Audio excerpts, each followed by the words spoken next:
Alors maintenant, on va donner la parole à Céline Bertrand, donc, de la cellule environnement de la Société scientifique de médecine générale, qui va nous parler des risques des pesticides sur la santé. Voilà, bonjour à tout le monde, vous m'entendez? Voilà. Merci beaucoup pour l'invitation, tout d'abord. Et voilà. Alors, donc moi, je fais partie de la cellule environnement de la Société scientifique de médecine générale, comme ça a été dit. Et je tenais aussi à souligner que tout ce qui va suivre, je l'ai tiré de ressources scientifiques indépendantes. Hein. Voilà, pour que ce soit ça clair. Alors, on m'a demandé de parler donc, des effets des pesticides sur notre santé. Mais d'emblée, j'avais envie de prendre un peu de recul et de vous dire aussi de quelle santé parle-t-on, parce qu'on sait que notre santé est évidemment en interdépendance avec la santé des écosystèmes dans lesquels nous vivons, avec la santé des autres vivants hein, au sein desquels on évolue. Et donc, il faut se dire ici, dans ce cadre, que quand on parle de pesticides, à partir du moment où les pesticides qui sont utilisés impactent la santé aussi des autres vivants, mais des végétaux qui nous entourent, il nous impacte indéniablement. Donc c'était pour remettre un petit peu ce cadre, puisque, vous avez peut-être entendu ça jeudi, il y a une étude qui a été publiée dans Nature Communications qui a bien montré que les pesticides qui sont couramment utilisés en agriculture affectent largement les espèces d'animaux ou de végétaux qu'elles ne ciblent pas au départ. Hein. Et donc participent de ce fait activement à l'effondrement de la biodiversité et donc menacent notre sécurité alimentaire. Hein, je sais que vous en avez parlé un petit peu avant. Et je tiens à signaler quand même cette étude portait sur 1705 études, donc ça met quand même assez bien du poids sur ce qu'elle met en évidence. Alors tout d'abord, quand on parle des voies d'exposition, je vais d'abord parler un petit peu de ça. Il faut savoir que une minorité finalement du produit qui est pulvérisé va atteindre directement la cible et la majorité du produit pesticide va en fait se retrouver dans l'environnement. Donc dans l'air, d'une part, dans l'eau, bien sûr, mais aussi parfois stocké dans les sols. Alors une grosse partie, plus ou moins, hein, on estime à 80%, va être volatilisée et donc va ensuite retomber dans les cours d'eau, évidemment être drainé aussi, ruisseler, mais aussi donc vont se retrouver ces pesticides dans nos environnements intérieurs également, dans nos maisons. Hein. L'étude flamande qui a été faite il y a quelques mois en atteste également, puisqu'on a retrouvé de nombreuses traces de pesticides dans les chambres à coucher, dont de nombreux étaient aussi reprotoxiques notamment, et de nombreux étaient des perturbateurs endocriniens. On les retrouve aussi, bien sûr, sur notre linge qui sèche dehors, sur les jeux des enfants de l'extérieur, etc. Donc on peut y être exposé, d'une part, parce qu'ils sont retombés dans notre environnement de vie, hein, mais aussi parce qu'on va les ingérer dans les aliments que l'on consomme, bien entendu. On va les ingérer sous forme de métabolites ou de pesticides dans l'eau, hein, puisque vous savez que la grosse partie de notre eau du robinet provient des masses d'eau souterraines et plus de la moitié des masses d'eau souterraines en Wallonie sont en mauvais état chimique à cause d'une pollution aux pesticides. Donc on peut parler de différents métabolites et notamment l'acide trifluoracétique, comme ça a été mis en évidence récemment, métolachlore, etc., qui sont des métabolites beaucoup plus régulés en France que chez nous, par exemple.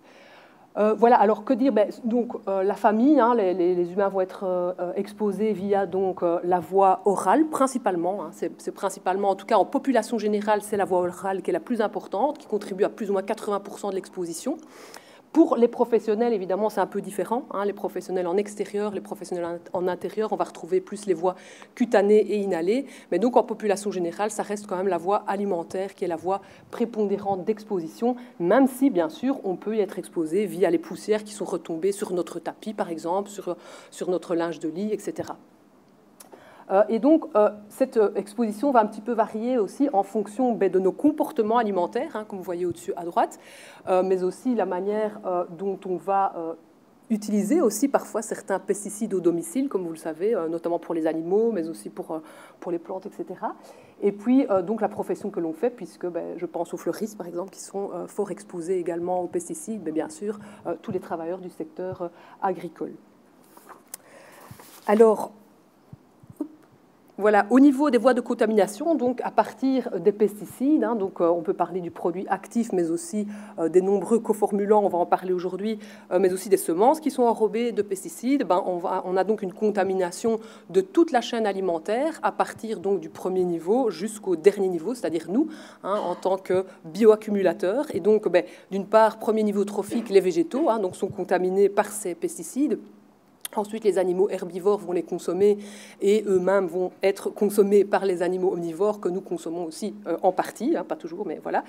Et donc, d'une part, on va consommer ces animaux qui ont eux-mêmes consommé, vous avez compris, mais aussi on va y être exposé via l'eau, évidemment, et de manière indirecte via les sols. Alors, problème aussi qui a été mis en évidence, et notamment ici dans la problématique des pesticides PFAS, c'est que ceux-ci, par exemple, ont une grande affinité pour les plastiques. Et donc, les pesticides vont aller s'absorber sur les plastiques et vont contribuer, en fait, à aussi une contamination des poissons, des mollusques qui vont consommer ces micro- et nanoplastiques que l'on retrouve notamment dans les océans, mais aussi dans les cours d'eau. Et donc, on peut y être exposé, bien sûr, donc via également la consommation de ces poissons et mollusques.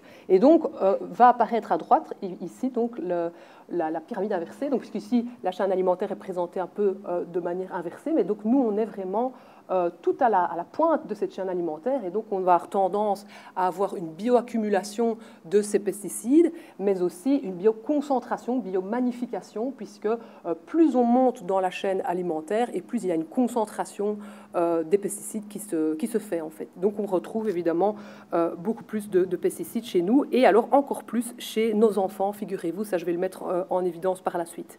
Et donc ici, quand on parle d'exposition résidentielle, il faut se dire que c'est quand même une problématique assez importante aussi, et elle a souvent été invisibilisée, mais comme je viens de vous le dire, donc il y a quand même une grosse partie de ce qui est pulvérisé et utilisé qui va se retrouver donc dans notre environnement, hein, puisque une partie va être volatilisée, comme je vous ai dit, une partie va ruisseler, se retrouver dans les cours d'eau, une partie va être lessivée, stockée dans les sols, mais en tout cas, ce que l'on peut dire par rapport à ça, c'est que si les pesticides au sol, eux, vont diminuer à mesure que l'on s'éloigne d'une surface agricole, hein, de façon assez linéaire, il n'en est pas de même pour l'air, hein, puisque là, la dispersion dans l'air est beaucoup plus variable et aléatoire. Elle va dépendre aussi beaucoup de la disposition des sols, des terrains. Est-ce qu'il y a des haies? Est-ce que le terrain est exposé, par exemple, à des vents dominants, etc. Donc ça va dépendre de beaucoup de facteurs, hein. Mais en tout cas, pour certaines molécules, on observe des pics de concentration à plus de 50 mètres de la pulvérisation et après 48 heures. Alors encore un petit mot quand même par rapport au sol, c'est qu'il y a une étude vraiment assez significative qui a été publiée l'année passée dans Nature à nouveau, qui montrait qu'en fait, au niveau des facteurs de dégradation des sols en Europe, ce sont les pesticides qui ont le plus d'impact. Donc en fait, la pollution des sols par les pesticides, c'est elle qui a l'empreinte spatiale la plus importante au niveau continental. Et donc évidemment, à partir de ce moment-là, on se rend compte que toute la troposphère est contaminée, et que donc, fatalement, nous, en tant qu'êtres humains, on va être exposés à tous ces pesticides, puisqu'en plus, on est tout en haut de la chaîne trophique, on est des bioaccumulateurs, pardon, et donc ça va se traduire par de nombreux effets délétères sur notre santé et aussi sur la santé de nos enfants. Ça, je vais y revenir. Alors, donc, plus concrètement, j'ai déjà dit, donc je vais aller un petit peu plus vite, mais donc, comment sommes-nous exposés? Donc, en résumé, au niveau alimentaire. Là, je vais tout de suite vous parler d'une étude qui a été faite par l'ANSES, qui est un peu l'équivalent de l'AFSCA, hein, chez nous en France, qui montrait que dans les aliments destinés aux enfants, il y avait 67% de ces aliments qui présentaient au moins un résidu de pesticides. Ça, c'est des données qui datent de 2016. Et l'étude sur l'alimentation générale plutôt des adultes avait montré plutôt 37%. Donc, on va voir par la suite que les enfants sont beaucoup plus vulnérables parce que d'une part, ils vont y être exposés beaucoup plus de par leur alimentation qui est relativement stéréotypée, je vais dire, et en plus parce que leurs mécanismes de détoxification sont moins matures que les nôtres et donc sont moins performants. Alors donc, concernant notre exposition en tant que riverain de zone agricole, ça concerne un grand nombre de personnes en Wallonie, hein, puisqu'on est nombreux à vivre à côté de grandes surfaces de champs cultivés en monoculture et en conventionnel. Hein, mais donc, je l'ai dit, ça va dépendre quand même beaucoup de l'organisation spatiale d'un territoire. Hein. Là, c'est quand même un peu plus aléatoire en fonction, évidemment, de notre lieu de vie.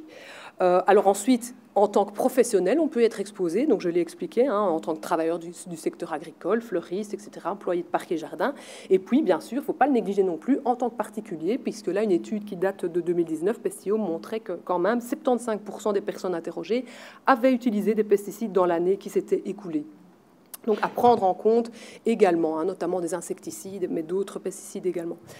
Alors, encore un petit mot sur ces voies d'exposition, parce qu'elles vont aussi, enfin, je veux dire, la manière dont on va être exposé va dépendre de plusieurs choses, et notamment d'un groupe de population à l'autre, puisque, donc, je vous l'ai dit, nous, en tant que population générale, on va être plutôt exposé donc, par voie orale, mais ce n'est pas le cas donc, pour les populations plutôt de professionnels, qui, eux, vont être exposés plutôt par inhalation, absorption cutanée, et là, on peut même différencier en fonction du lieu de travail. C'est plutôt des travailleurs en intérieur, eux, ils vont être davantage exposés par inhalation et moins par absorption cutanée, et pour les travailleurs en extérieur, en fait, c'est l'inverse.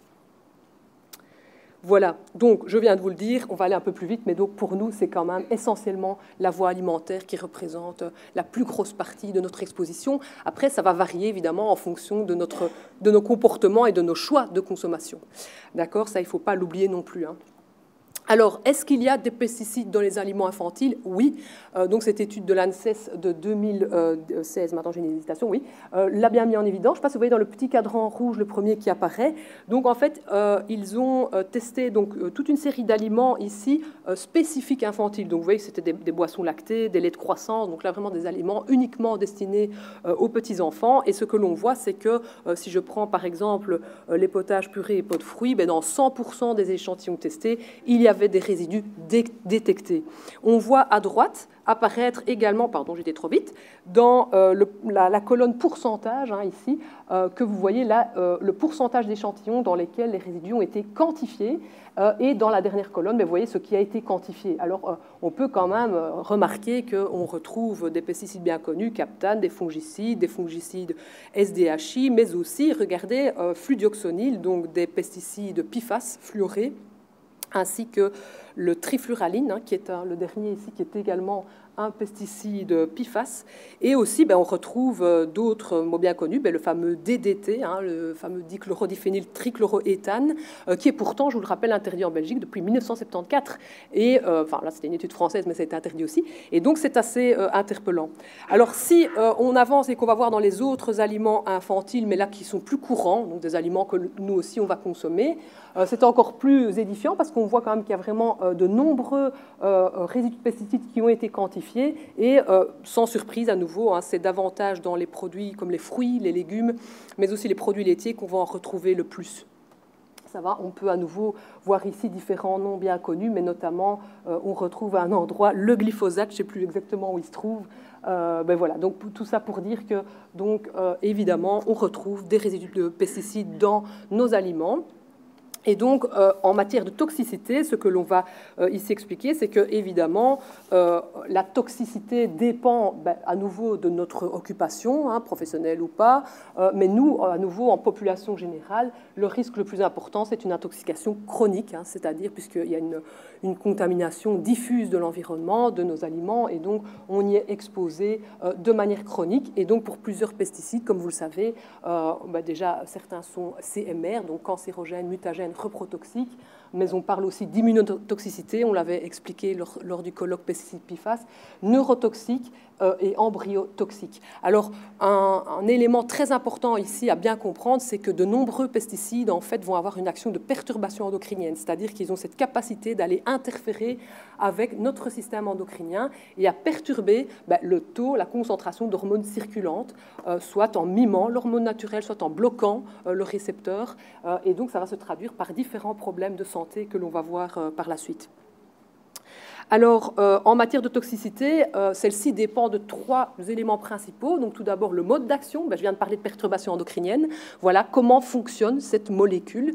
Ça, c'est la première chose. Ensuite, quelle est la persistance de ce produit pesticide? Et puis, quels sont ses sous-produits de dégradation? Et là, j'ai choisi de prendre l'exemple de la chlordécone, qui est quand même assez emblématique, puisque à partir d'une utilisation d'à peine 20 ans dans les Antilles françaises, la population est encore en train de le payer aujourd'hui et en a encore pour pour plusieurs siècles, puisque là, on parle d'un pesticide, donc un insecticide organochloré, qui est extrêmement persistant, jusqu'à 6 siècles, figurez-vous, et qui fonctionne effectivement comme un perturbateur endocrinien. C'est-à-dire que la chlordécone a été impliquée donc, dans des cas de cancer de la prostate, de perturbation de la thyroïde, d'obésité, figurez-vous, parce que la chlordécone serait obésogène, mais aussi des problèmes de prématurité et de troubles neurodéveloppementaux. Donc, non seulement la chlordécone fonctionne comme un perturbateur endocrinien, donc aussi à très faible dose, on va le voir ensuite, est très persistante dans l'environnement, puisqu'on en retrouve encore, et les sous-produits de dégradation également, qui sont retrouvés en fait aux concentrations identiques à celles de la chlordécone. Et donc voilà, ça c'était pour vous donner un exemple bien concret dont on a quand même pas mal parlé. Alors donc je vous le disais, au niveau des modes d'action, donc de nombreux pesticides, parmi tous ceux qui sont utilisés à l'échelle mondiale, c'est plus ou moins 800, chez nous c'est un peu moins quand même, mais de nombreux vont fonctionner comme perturbateurs endocriniens. Et donc ça veut dire qu'on parle dans ce cas-là de pesticides perturbateurs endocriniens. Et donc ça change vraiment le paradigme, parce que quand on parle de perturbateurs endocriniens, la fameuse loi de Paracel, c'est-à-dire c'est la dose qui fait le poison, elle est complètement caduque. C'est-à-dire qu'à partir du moment où le polluant est présent, le pesticide ici en l'occurrence, sa toxicité est réelle. Et elle est à très faible dose, et elle concerne particulièrement les populations les plus vulnérables, c'est-à-dire les fœtus, les petits-enfants, qui peuvent, s'ils sont exposés dès leur vie fœtale et puis dans leur petite enfance, présenter des problèmes de santé qui vont se manifester tout au long de leur vie, y compris les pathologies chroniques de l'âge adulte, les cancers, etc. Alors, quand on parle justement de perturbateurs endocriniens, il faut bien comprendre qu'il y a 3 axes principaux qui sont concernés. Donc 3 axes, ça veut dire quoi? Ça veut dire que non seulement certains pesticides ne vont par exemple concerner que la perturbation de l'axe neurologique, c'est le cas par exemple des organophosphorés, donc des pesticides organophosphorés, mais ce qu'il faut bien savoir, c'est que certains pesticides agissent sur les 3 axes à la fois. Donc ça peut se superposer. Et donc on peut avoir des pesticides qui vont montrer des effets non seulement sur l'axe neurologique, mais aussi sur l'axe des hormones sexuelles. C'est le cas des pesticides organochlorés. La chlordécone, c'est un exemple. Il y a aussi parfois uniquement des pesticides, en tout cas à l'heure actuelle, en l'état actuel des connaissances, qui vont perturber l'axe métabolique. C'est le cas du chlorpyrifos, un insecticide organophosphoré également. Et puis, on a aussi même certains pesticides qui seraient, alors je vais quand même encore employer le conditionnel, mais il y a quand même de fortes présomptions, qui seraient obésogènes. Ça va? Donc, on voit que, en fait, finalement, les pesticides perturbateurs endocriniens posent vraiment de gros problèmes. Et je le disais, on doit absolument changer notre manière de voir cette toxicité, puisque à partir du moment où il y a une action de perturbation endocrinienne, celle-ci donc peut se faire à très faible dose. C'est le cadran à gauche en vert, mais, et ça c'est un gros problème aussi, c'est qu'il y a une latence entre l'exposition et les effets, et une latence plus ou moins longue. Je reprends l'exemple de la chlordécone. Il y a des études qui ont montré que les grands-mères exposées, excusez-moi, c'est pas la chlordécone, le DDT, donc les grands-mères exposées au DDT dans les années 60, en fait, ont donné naissance à des filles qui avaient plus de risques d'être obèses à l'âge adulte, et des petites filles qui avaient également plus de risques d'être obèses à cause de cette exposition donc prénatale en fait, au DDT.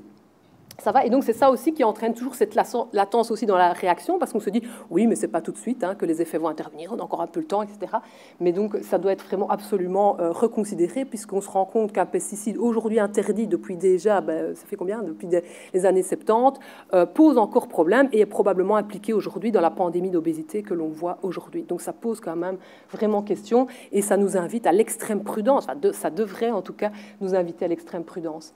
Ça va? Alors je vous parlais aussi de la fenêtre de susceptibilité, deuxième cadran, c'est-à-dire que là, il faut parler un petit peu de la théorie développementale des pathologies chroniques, je le répète, donc un tout petit ou un fœtus qui va être exposé aux pesticides in utero a beaucoup plus de risques de développer des pathologies pendant l'enfance et puis à l'âge adulte. Et donc ça change vraiment là aussi le paradigme de la toxicologie. Alors, on parle d'effets épigénétiques transgénérationnels, c'est l'exemple du DDT que je viens de vous donner par exemple, et puis attention aussi à l'effet cocktail, puisque là aussi notre gros tort c'est de considérer polluant par polluant, usage par usage, mais qu'est-ce qui se passe dans la vraie vie? On n'est pas exposé qu'à un seul polluant à la fois, on est exposé à un cocktail de polluants, et là, 1 plus 1, ça peut faire 5, 1 plus 1, ça peut faire encore bien plus. D'accord? Donc ça c'est tout le problème des effets cocktails et synergiques. Et c'est pour ça que dans les années 90, en fait, le signal d'alarme a été donné par des chercheurs américains, et notamment Theodora Colborn, qui a écrit Our Stolen Future donc en 1996. Et donc ces équipes de chercheurs mettaient en évidence que ces produits chimiques perturbateurs endocriniens altéraient le développement des fœtus dans l'utérus en interférant avec les signaux hormonaux naturels qui dirigent la croissance du fœtus, et que ça occasionnait une résistance réduite aux maladies, une fertilité diminuée, une intelligence et un comportement compromis. Et ça, on le sait depuis longtemps, hein, mais on n'a pas écouté. Alors, rapidement, quelques exemples plus précis. Je vous parlais de toxicité. On sait aujourd'hui que de nombreux pesticides sont toxiques pour le cerveau en développement. C'est le cas notamment des pesticides organophosphorés et des pyrétrinoïdes, puisque là, il y a de nombreuses études, en fait. Hein. Là, à ce niveau-là, on a un bon niveau de preuve. De plus en plus, d'ailleurs, ça s'enrichit. Et donc, on voit que l'exposition prénatale aux organophosphorés contribue aux troubles du développement neurologique de l'enfant à tous les stades. Il y a aussi des études qui ont montré que le risque de TSA, donc trouble du spectre autistique d'une progéniture, augmente après une exposition prénatale aux pesticides ambiants à moins de 2000 mètres de la résidence de leur mère pendant la grossesse. Et puis, encore plus concret et inquiétant, hein, donc c'est l'étude de Trasandé qui l'a mis en évidence, chaque année en Europe, c'est 13 millions de points de QI qui sont perdus à cause de l'exposition prénatale aux organophosphorés, plus de 50 000 cas de déficit intellectuel, 300 cas d'autisme et 20 000 cas de TDAH. Et donc, quand on voit ça, on ne peut pas évidemment rester insensible, il s'agit de la santé de nos enfants. Alors, j'ai quand même mis le petit point d'interrogation, comme je vous le disais, des pesticides obésogènes. Là aussi, plusieurs études in vitro, in vivo et épidémiologiques montrent que l'exposition notamment au DDT et à son principal produit de dégradation DDE, in utero, là aussi, et sur cellules ont montré des effets pro-adipogéniques. Hein, in vitro, ça c'était sur des cellules, si je me rappelle bien, des préadipocytes. Et puis, donc, sur la souris également, on a montré des altérations du métabolisme lipidique hépatique. Sur les humains également, des expositions périnatales au DDT étaient associées à un risque plus élevé de surpoids et d'obésité chez la fille au milieu de la vie, comme je vous l'ai dit. Et donc, avec cette donnée inquiétante par rapport aux grands-mères qui ont donné naissance donc, à des filles qui pouvaient être plus obèses à l'âge adulte, ainsi que leur progéniture. Et le gros problème, c'est qu'on a une transmission obésogène d'une génération à l'autre, donc à nouveau ces effets épigénétiques transgénérationnels. Et donc il faut vraiment se dire qu'aujourd'hui, qui sont les populations les plus vulnérables, en plus évidemment des travailleurs du secteur agricole, on est d'accord, mais ce sont les fœtus, ce sont les petits-enfants. Alors, voilà, ça a encore été bien attesté dans cette étude ici, dans laquelle il mettait en évidence que l'exposition aux pesticides est associée au développement de maladies neurologiques et endocrines, de cancers infantiles et de maladies immunologiques, et que donc il présente un risque important pour la santé des enfants, avec des effets allant des altérations neurologiques aux maladies chroniques. Alors vous allez me dire, mais sur quoi on se base? Eh bien, on se base sur de multiples données, mais de plus en plus, on appelle ça plutôt un faisceau de preuves, parce que oui, on a des données sur les humains, donc on a des données épidémiologiques, on a aussi des données liées à l'observation de la faune sauvage, c'est comme ça que les effets sur le DDT ont été observés dans les années 50 sur les rouges-gorges avec Rachel Carson. On a aussi des observations et des effets sur animaux de laboratoire, donc des études in vitro, in vivo, et puis on connaît de mieux en mieux aussi les mécanismes biochimiques. Ça va ? Et donc, ça veut dire qu'aujourd'hui, les preuves, elles sont là. Donc, on les a, les données, elles sont là. Donc, ça, il faut arrêter avec ça, de dire on n'a pas de données, il en faut encore plus, ça suffit. Des études, il y en a eu assez. Maintenant, il faut passer à l'action, puisque là, on peut encore en remettre une couche avec la fameuse expertise collective de l'INSERM de 2021, qui a remis en évidence, alors elle est basée sur plus de 5300 textes scientifiques, cette expertise, plus des analyses complémentaires, donc autant dire que c'est du solide, et on a des niveaux de présomption fortes pour les pathologies en lien avec les expositions professionnelles telles que le lymphome non-Hodgkinien, le myélome multiple, cancer de la prostate, maladie Parkinson, troubles cognitifs, BPCO, bronchite chronique. Chez les petits, donc les enfants exposés dès la grossesse, on a présomption forte avec les leucémies, les tumeurs du système nerveux central, les troubles du développement neuropsychologique, il y a de plus en plus de données, les malformations congénitales, là c'était lié à l'exposition professionnelle de la mère, il faut le signaler quand même. Et puis troisièmement, on a des liens de présomption plutôt moyennes pour les riverains avec la maladie de Parkinson, troubles du spectre autistique, asthme, cancer du sein. Après, il y a des données qui se sont accumulées depuis et je vais essayer de vous en montrer rapidement certaines. Alors ça, je vais passer, puisque je viens de le dire, pour gagner un peu de temps, pour rester dans le timing. Mais là, voilà, ça c'est pour les expositions en milieu professionnel. Alors la fameuse question qui revient souvent, est-ce qu'il y a plus de cancer chez les agriculteurs ? Alors, comme vous le savez, il y a une fameuse cohorte agricole qui a été faite. Là, c'est vrai qu'il faut considérer que fait cet agriculteur. Est-ce qu'il manipule ou pas des pesticides? Moi, j'ai quand même été rechercher ces études ici de review qui montrent que chez les agriculteurs qui manipulent les pesticides, oui, il y a plus de risques de cancer. Alors, notamment, le cancer du poumon a été le plus souvent observé. C'est un peu étonnant, parce que dans la cohorte agricole, ce n'est pas le cas.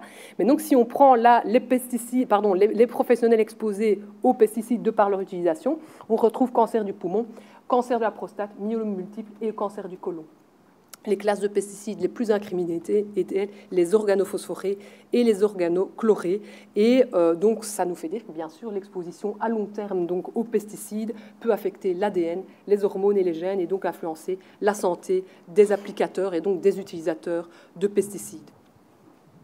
Alors, concernant également les enfants, je vous l'ai dit, donc les enfants exposés in utero aux pesticides ont plus de risques de développer des leucémies et des tumeurs du système nerveux central, et évidemment aussi les impacts des organophosphorés principalement et des pérétrinoïdes sur les troubles du développement neuropsychologique chez l'enfant et les troubles moteurs. Ça va, donc ça je vous l'ai dit, donc on va aller un peu plus vite. Alors je ne pouvais quand même pas ne pas parler du glyphosate, parce que là, vous savez, il vient d'être réautorisé pour 10 ans, malgré toute l'évidence et les évidences scientifiques. Alors ce qu'il faut dire quand même, c'est que d'emblée, le glyphosate, en fait, dans l'expertise de l'INSERM, ils mettent en évidence déjà certains risques, mais avec des liens de présomption parfois modérés et faibles. Mais il faut savoir que là, on se trompe parce qu'on ne considère que le glyphosate, que la molécule active. Alors que quand on voit les études de l'équipe du professeur Serralini, on voit que quand on prend en compte l'entièreté de la formulation, les effets sont bien plus évidents, évidemment. Et donc, en tout cas, rien que déjà le glyphosate, donc la molécule active, elle est perturbatrice endocrinienne. Donc, le glyphosate satisfait donc à au moins 8 critères sur 10 de classification d'un perturbateur endocrinien. On ne va pas les passer en revue, mais comme ça, c'est dit. Donc, ça veut dire qu'on rentre dans le cadre de ce que j'ai dit au préalable.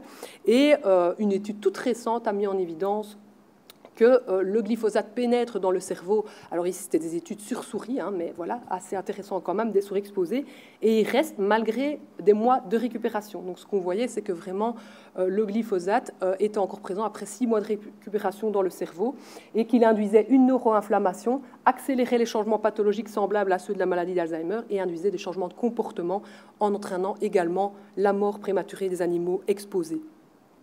Et donc, comme je vous le disais, aujourd'hui, quand on parle de glyphosate, à nouveau, on ne considère que la partie émergée de l'iceberg, puisqu'il faut prendre en compte, bien entendu, le produit tel qu'il va être utilisé. Et c'est quoi le produit tel qu'il va être utilisé? C'est le glyphosate avec tous ses adjuvants, mais dont certains ne sont pas connus puisqu'ils sont tenus secrets. Mais on va voir que quand on teste les formulations, et plus seulement le glyphosate, les effets sont bien plus évidents et marqués, puisqu'ici, donc, cette équipe a testé 4 formulations différentes et le glyphosate en parallèle, donc pour comparer. Et ce qu'on a vu, c'est que tous les paramètres que j'ai listés ici, mesure de cytotoxicité, les effets anti-œstrogéniques, les effets anti-androgéniques, donc là on voit des effets donc, de perturbation endocrinienne, tous les paramètres ont été perturbés à des doses subagricoles, avec toutes les formulations dans les 24 heures. Et les effets dépendaient davantage de la formulation que de la concentration de glyphosate. Alors ça, c'était un peu pour introduire la thématique, et je vais aller un peu plus vite, que finalement, quand on considère les molécules actives, on se trompe. C'est-à-dire qu'on ne prend pas en compte l'entièreté des formulations. Et or, quand on va rechercher, ceci est public, vous pouvez le retrouver sur la base de données de l'EFSA, mais on voit les nombreux formulants, j'en ai repris que quelques-uns ici, et quand on va chercher un petit peu, on voit que ce n'est pas joli, évidemment, puisque ce sont des molécules qui posent vraiment problème pour notre santé. Alors, ce qui est aussi assez interpellant, c'est que l'on retrouve également des PFAS, mais ça avait été mis en évidence lors du précédent colloque, des PFAS, des métaux lourds, de l'arsenic, du plomb, du nickel, des hydrocarbures aromatiques polycycliques dans ces formulations. Et donc, c'est vrai, je vais terminer ici. De toute façon, j'ai dit l'essentiel, je pense. Mais donc, ça, c'est justement pour revenir quand même avec des chiffres et des données, puisqu'on voit que quand on teste des formulations, on retrouve des PFAS dans les formulations, alors que la molécule active n'est pas un pesticide PFAS. Je vais juste terminer ici avec quelques données encore sur la fertilité, parce que je pense que c'est vraiment important et ce n'est pas toujours mis en évidence dans certaines recherches. Mais donc, en fait, les mamans qui sont exposées à des fruits et légumes riches en résidus de pesticides ont plus de risques de donner naissance, avaient une plus faible probabilité de grossesse et d'accouchement après un traitement contre l'infertilité. Et alors, concernant la fertilité, là aussi, chez les hommes, là, c'est une méta-analyse qui a été faite et qui montre vraiment qu'il y a une association entre les pesticides et la fertilité masculine des travailleurs et de la population exposée en termes de qualité du sperme, de fragmentation de l'ADN et d'aneuploïdie chromosomique. Alors, la situation des Pays-Bas, mais je vais en rester là. S'il y a des questions, j'y répondrai avec plaisir. Voilà, merci beaucoup.